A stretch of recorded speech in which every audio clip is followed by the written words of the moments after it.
Hey guys, in this video I will let you know how to use the Proxy by Janitor AI. So if you are new to this YouTube channel, please subscribe. So first of all, go to the Janitor AI website. Here you will have to select your model first. So after selecting onto your model, you will able to see that the proxy settings are on or not. If this is on, then click on to this continue latest chat. After clicking onto it, you will go to your chat section. Then click on to these three lines and you will click onto it. This menu section will open and click onto this API settings. After clicking onto this API settings, you will find this. Here you will have four different options and the fourth option is basically the proxy. Click onto this proxy and here you will able to see the custom and the OpenAI presets.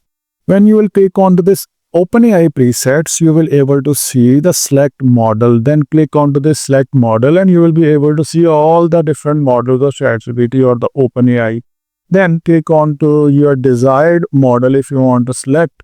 And after that, you can also check API key or the model too, or you can also enter your custom link here. So by following these steps, you will be able to use the proxy by the Janitor AI. If you like this video, please subscribe this YouTube channel.